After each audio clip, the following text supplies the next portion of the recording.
Section 2.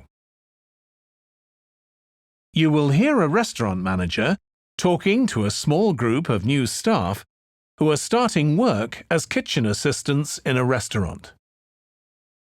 First, you have some time to look at questions 11 to 16.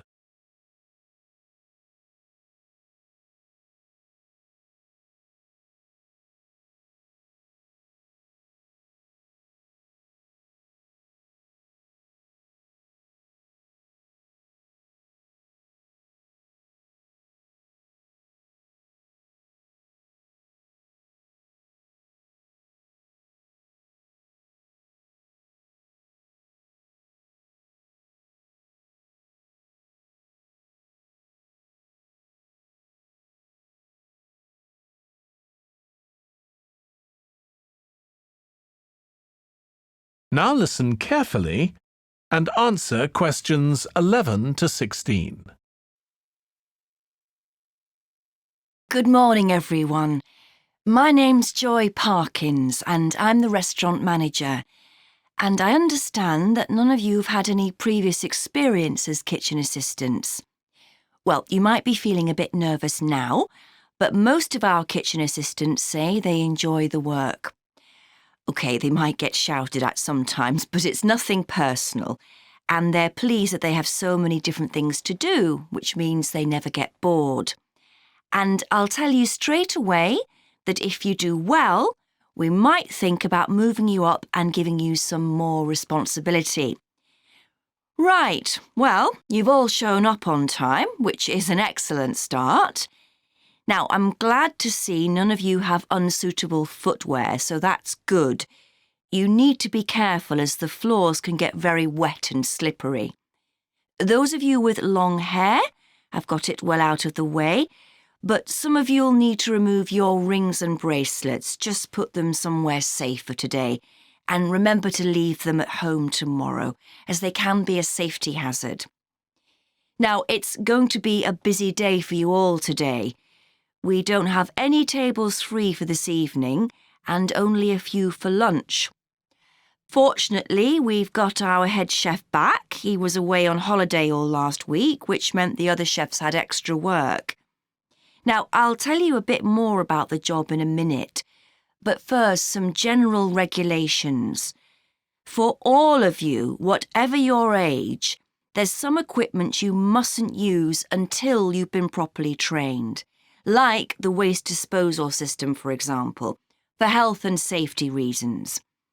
Then I think there are two of you here who are under 18. That's Emma and Jake, isn't it? Right, so for you two, the meat slicer is out of bounds.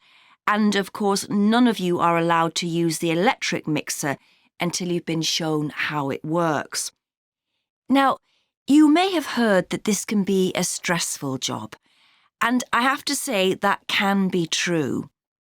You'll be working an 8-hour day for the first week, though you'll have the chance to do overtime after that as well if you want to. But however long the hours are, you'll get a break in the middle.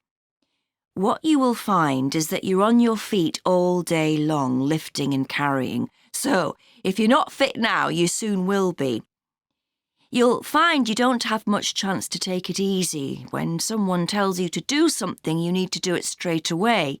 But at least we do have a very efficient air conditioning system compared with some kitchens. Before you hear the rest of the talk, you have some time to look at questions 17 to 20.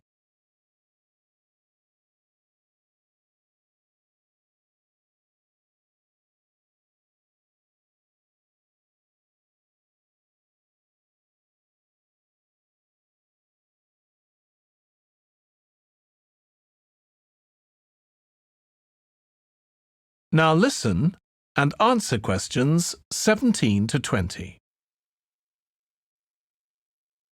Now, let me tell you about some of the people you need to know.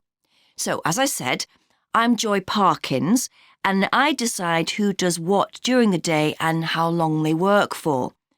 I'll be trying to get you to work with as many different people in the kitchen as possible, so that you learn while you're on the job. One person whose name you must remember is David Field. If you injure yourself at all, even if it's really minor, you must report to him and he'll make sure the incident is recorded and you get the appropriate treatment. He's trained to give basic treatment to staff himself, or he'll send you off somewhere else if necessary. Then there's Dexter Wills. He's the person you need to see if you smash a plate or something like that. Don't just leave it and hope no one will notice. It's really important to get things noted and replaced, or there could be problems later. And finally, there's Mike Smith. He's the member of staff who takes care of all the stores of perishables. So if you notice we're getting low in flour or sugar or something, make sure you let him know so he can put in an order. OK, now the next thing we need to cover. That is the end of section 2. You now have half a minute to check your answers.